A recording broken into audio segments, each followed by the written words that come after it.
This is 5 on your side at noon. Focused on you. Developing today in Hawaii, one of the deadliest fires in U.S. history. At least 36 people are dead after raging fire took over the historic town of Lahaina on Maui. The number of fatalities is expected to grow. Right now, rescuers are searching through leveled homes and businesses looking for more victims. Thanks for being here at noon. I'm Kay Quinn. The fire took so many by surprise, and it's not over yet. Crews are still battling flames on the island, and local officials are preparing to evacuate thousands of visitors and residents in need of shelter. Chelsea Davis shows us the devastation left behind. I'm standing in front of what's left of King Kamehameha III School here on Front Street. It was established in 1913, and as you can see behind me, it has been completely destroyed by the fire. Nothing left. Everything has burned, from the fence to the roof to the structures. And then when you look this way, this is Front Street. You can see it is completely unrecognizable. Power poles down on the ground, power lines as well. And over to my right is that iconic banyan tree that went up in flames as well. People here tell me this area will never be the same. I took a boat with Maui firefighters out to Lahaina on Wednesday to survey the devastation. There I met Brian Sizemore, who gave me this video.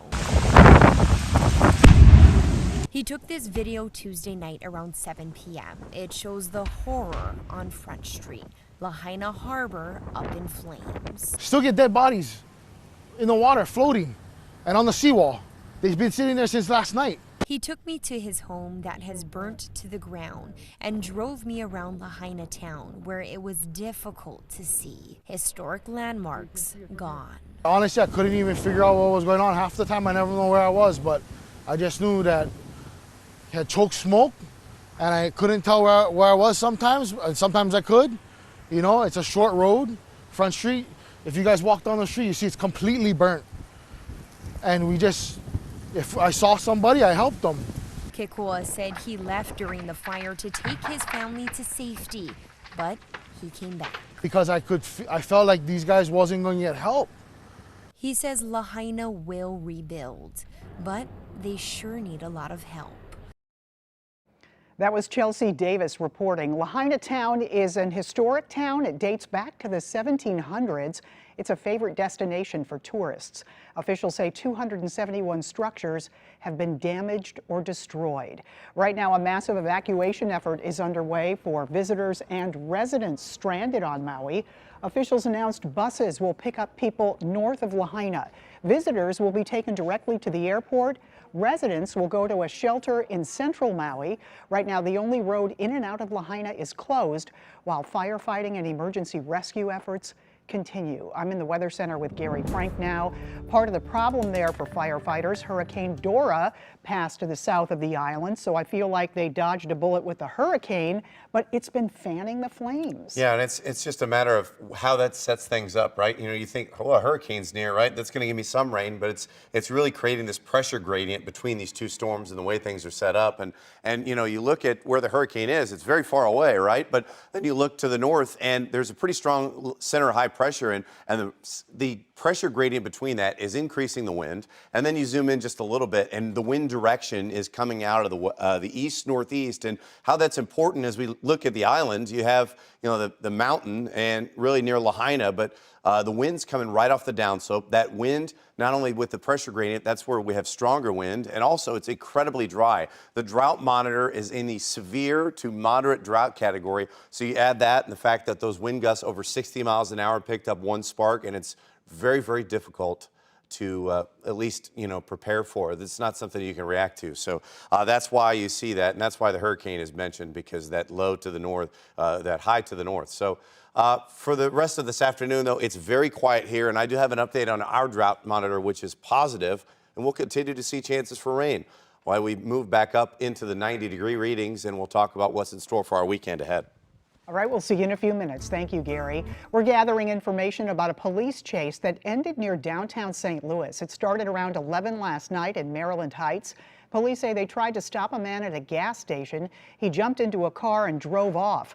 The car was later spotted across the river in Venice, where Illinois State Police began to chase the driver. The car later crashed near downtown. We have no information about the driver or whether anyone is in custody.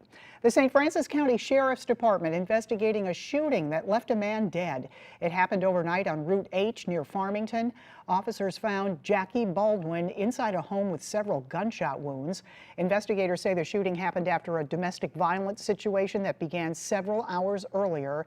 They say Baldwin's wife admitted to shooting him after he picked up a gun. As of right now, no charges have been filed. A popular fast food restaurant is closed today because of an overnight fire. Firefighters were called to the Captain D's on South Grand. We're told the flames likely started in the kitchen. It broke out while the business was closed. No one was hurt. There's minimal damage to the exterior of the building. Also in South St. Louis, crews cleaning up after another water main break. This one actually caused the road on Chippewa to buckle. 5 on Your Side's Alex Fees tells us it comes at a time when infrastructure has the attention of city officials.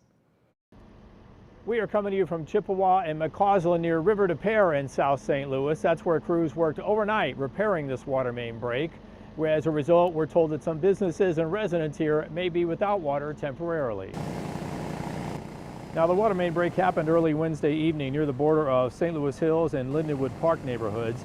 It caused the road to buckle at Chippewa and River de Pere Boulevard. A spokesperson for St. Louis Mayor Tashara Jones says the break involves a 12-inch pipe.